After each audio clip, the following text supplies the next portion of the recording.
There you go. Ooh. You can just turn it off and turn it on. Maybe they forgot to turn it off. Hey, everybody.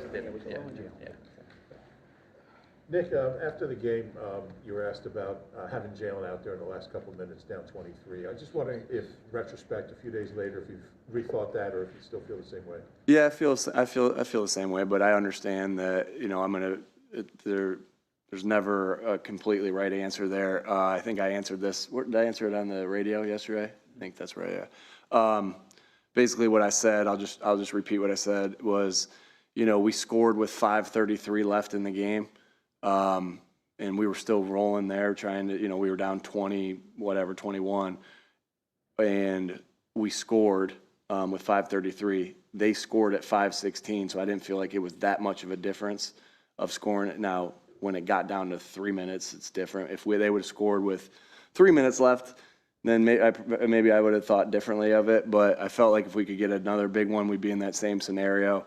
We still had timeouts, and yeah, that's why I did what I did. I understand that there'll be criticism of that and questions of that, but that's okay. But that's essentially why I did what I did. His rushing numbers, Nick, are down kind of across the board, with the exception of touchdowns to this point in the season. What are the different factors that are going? Just different styles of the way teams are playing, and so. Sometimes the teams aren't going to let him carry it if it's some sort of read. Now it doesn't always have to be a read. Sometimes it can be a designed run. But like I said, we always look for his protection at first and protecting him. And there was a stretch of time, like if you look at the body of work, there was a stretch of time where we weren't running them much at all. And so that factors into a number when it's 12 weeks into the season. Against Buffalo, he had a game where he really ran the ball well. And so, just the ebbs and flows of the season and the way some teams are playing you. Cowboys are obviously good, but they've been otherworldly at home. Is there anything you can see 14 in a row and a lot of them not close that they're doing there that is different? Obviously they're a really good football team, like you said, and well coached, great players. And so, obviously anytime in this league, every little thing matters, right? Playing at home matters, and that can give you an advantage. And obviously, they've done a really nice job of taking advantage of that. Them being on their turf, them being with their home crowd.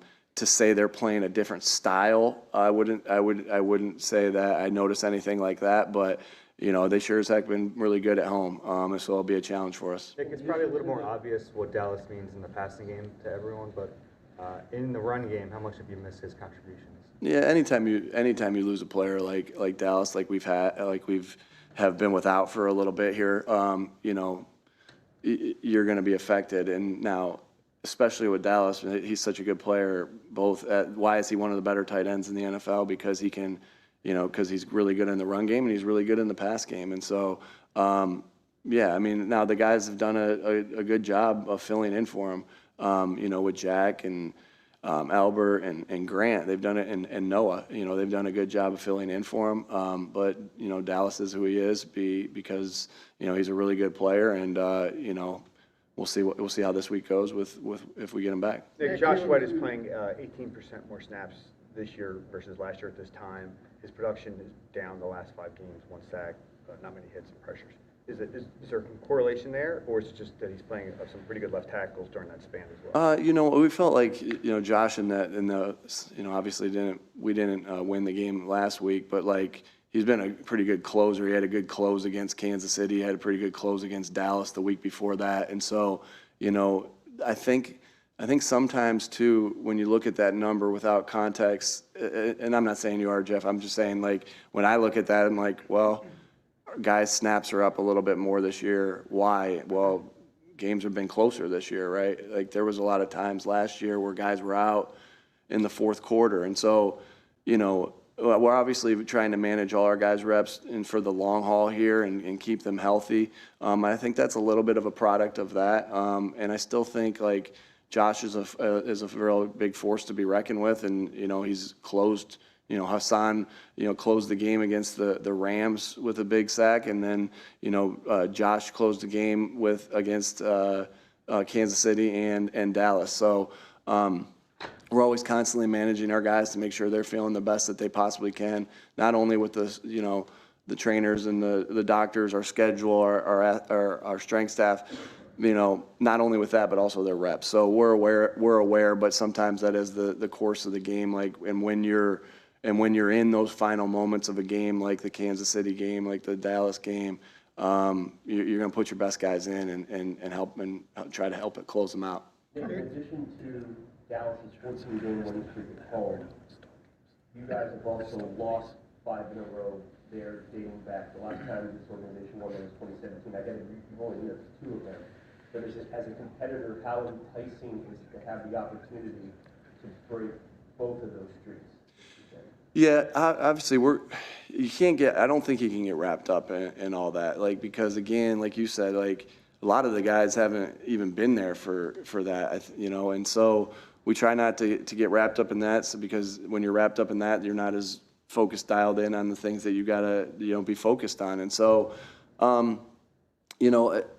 as a competitor, good question to try to, to twist that in there. And I respect that question. I just don't see it any different that we have a big game against a division rival. That's the Cowboys. It's a huge game for us. Every game's big, but, we're really excited about going out there and playing. And, we know we'll have a challenge because we know how good they are. Your last in the league in third down defense, your last in the league in third down defense, 29 in red zone defense. How do you fix it? Yeah, we'll be doing some different things this week, and we're continuing to try to find ways. Obviously, that's unacceptable on our end. That's everybody, right? That's the coaching, that's playing, and so we have to fix it to say we're going to do this, this, and this. Obviously, I won't say that. We're still in the third down is still being still being finalized today. Third red zone will start to dip into it today, and into tomorrow. And that when you're doing that, it's not just looking at what you're going to do against the opponent. It's about doing different things and looking at your own stuff of what's been working, what hasn't been working, and obviously more hasn't been working than working. And so, it's still at the beginning stages of that, but I know it's going to be a long 2 days of us, grinding it through it and trying to get it right. Nick, I wanted to ask you about 2 different plays in that game. The first being first play of the game on offense, where the safety bit on the play action and Jack ran right by him, seemed to be wide open. And then another play a little later, you had AJ running deep, Alberto on the 15-yard out, and I think Jack on a little flat route. Alberto was wide open. I know what plays you're talking about. On those 2 plays, should Jalen have pulled the trigger on both of those? And is there anything to him maybe not, because it's players that he isn't often throwing to in practice or whatever during the game? Yeah, I don't think, obviously we go through each play and talk about how to read it and things like that. And in that particular play, on the first play, speaking of, our design was to go, without getting too much into it, was Jack was part of the play to clear out. And if you ask the quarterback to read everything on the field, you're going to affect his ability to read some things on the field, right? And so you can't, and that's just how I've always believed to coach the quarterback and just get him, and that just focused on this one part. I don't know how many times I've heard when I go work a guy out or something like that, they're like, well, I had to look from here. You don't, when you have to look at so much, again, your processing speed is going to slow down, and you're going to hold the ball a little bit longer and the rush is going to get there. And so you have to define reads a little different. So I'm telling you that Jack wasn't part of that read. And so when something like that happens and a guy pops, I'll always take that. Jack popped, I got it, but he wasn't part of the read. And that's how I told Jalen to read it that day. As far as your second question, it's really hard. Like the snap, the quarterback center exchange, wasn't clean there, right? And so he's picking that ball off the ground, and that's tough, right? That's tough. I mean, anytime you're grading more about the snap and the center QB exchange than you are about, hey, Jalen should have thrown the ball right here because, you're not in a rhythm, right? It's boom, I got to pick the ball off the ground. Now I got to get like that. That's really hard. And so, you know, in my eyes, that when we put the numbers on the film of, hey, what happened here, Jalen's number's not on there for that one. You know, because, you know, it was more about that exchange than it was, and then the read of the play. To follow up on that, sort of the accountability part of it, you're big on that when you put the numbers up. When you have a quarterback that's so good extending the play, what's that balancing act for you when you're like, bang, maybe this football should be out versus this guy makes a lot of plays? Yeah, that's a really good question, because there is, like, you don't want to be too extreme in anything. You want to be able to throw on time, but you don't want to limit the people's ability to make plays. And so that is a fine line, and of that, and that's a good observation there, because, you know, no two quarterbacks are going to play exactly alike. But again, and I go back to just being extreme. You don't want to be extreme of just trying to extend everything. You don't want to be extreme of throwing on time on everything when it's not there. And so I continue to think Jalen continues to get better at that, and he's made so much improvement there, as he has in so many other aspects of his game. And so yeah, but it's a good observation, because it is a tough act to balance. Nick, Locker room's open. Justin Evans' practice window closing. Can you share any information on the setback that he suffered?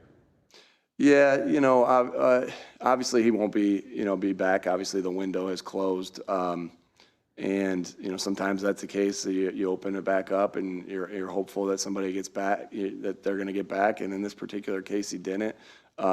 You know, obviously we'll miss him. We've missed him because I think he's a really good player. You know, that was contributing on defense and on special teams. So we'll miss him. Obviously, we were all hopeful to get him back, and you know, bummed that we don't. I know it's still been early with Shadman just getting in this week. What is some of the interactions you've seen so far? And I know, it's time maybe during practices you could be energetic with play. What do you expect from that?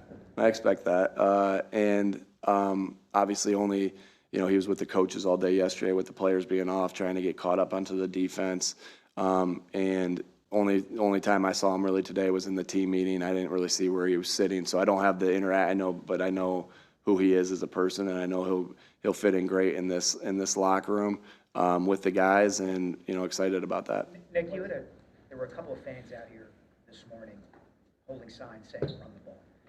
Given the way you guys are built, and given the way the league has changed over time, is there any part of you that's still surprised that people wanted to fall to that? We gave him coffee. No, hey, I love our fans. I love their passion and their energy. That's not the first time I've heard run the ball. And you know what? And we do need to run. We do need to continue to try to run the ball. And so no, I'm not surprised by that, and I appreciate their energy, because I know that same energy of those guys sitting out there this morning when I drove in. They're going to have that same energy when they're cheering us on in the stadium, and I'm thankful and grateful for that. A couple more? It's been a long time since you've had a week like this coming off, that type of. Yeah, it's not fun. Yeah, so what's the messaging to the team as you brought them in today? Yeah, you know, we'll keep the messaging this week just in-house and inside, and just, but you know, it's not, anytime after you lose, it's always about getting back up. One thing I think so awesome about this game that's unlike any other, to me, is unlike any other profession, but I've really only done this profession, so I don't quite know 100%, but it's like, it teaches you so many good life lessons of, you know, you're being up, being down, like how many times is that like that in life, right? And being able to, especially when you're down, well, being able to manage your, you know, yourself when you're up, and then really being able to pick yourself up off the ground when you're down. And so that's another reason I love this game so much, is that it just teaches you that. And shoot, we've all been here before. You know, everybody in our room has been here before, where you have to pick yourself back up. Nobody's gonna care if you're down, except for the guys in this room, and we'll pick ourselves back up and go again. And so, you know, that's a lesson you can always learn after a loss. And at some point, you got to, and you've heard me say this before, you have to drag yourself through the mud in order to grow. And that's not comfortable, but it's necessary. And then, but then it's about understanding why you're here in the first place and having that confidence going into the next game. Nick, I'm sure you saw that Mike McCarthy is having surgery today for appendicitis. I'm wondering if you've ever had that situation where, as an assistant, you have to, make up for the absence of a coach and kind of put yourself in McCarthy's shoes this week. Yeah. Obviously prayers to him and his family that he recovers well from this. And I know that's a scary thing. And so I think what I remember as far as this, I'm thinking about this particular injury, like this is the first thing that came to mind. Matt Castle had appendicitis one year where he missed the game and was back the next week. I was just talking about that with Alex Tanney and Jalen and Marcus, and two of the three guys right there had been with Matt, right? So three of us, Alex was his teammate, and so was Marcus, and so I was just reliving that a little bit. That was 2010, I believe, and he came back and played a really good game again at St. Louis the following week. So that was my only experience with that. But I think there's probably something I'm remembering appendicitis, and there's probably something I'm not. How about COVID year? Yeah, that's what I was just about. Yeah, hold on. That was probably something in COVID year that I'm just not remembering right now. But that was the norm at that time, right? And I remember Frank never missed a game, but I know he had protocols of like, all right, if I miss, boom, here's what's happening, boom, boom, boom. So we were already in those scenarios. Nick, yesterday. All right, last one. Yeah. Yesterday, Sean Desai took kind of fault and full responsibility for the defensive performance on Sunday. We know you come from an offensive background, but what kind of involvement, if any, do you have on the defensive side of the ball this week to kind of get them ready for Sunday? We hear the guys say flush it. But Yeah, same as normal. Where I'm giving them, and they're watching all the tape, and I'm watching portions of the tape because I'm watching all the offensive tape, and so I'm always giving my expectation, and what I mean by that is there's some things that are like, okay, here's what we want to do this, and that's not a lot, right? Because that's not my expertise, but what I'd like to give them is the offensive point of view. And I feel that's how I help the defensive coaches out, to give them that offensive point of view. Well, they're trying to do this with this. Now, I know it hurts us if this happens, and we got to figure out what that is going to be for us. And that's the same way I try to coach the defensive players. If I just feel like sometimes if I'm teaching a defensive back how to take a pedal and then break, I can correlate that sometimes to a wide receiver, and I will, but like that's what I want DK doing. That's why we paid DK to be that coach. And so I always try to really tie it into the offense and what they're thinking and how they're trying to attack. And so my involvement will be very similar to that because I got a lot of faith in these guys. All right, thanks, folks. Thanks, everybody. Did you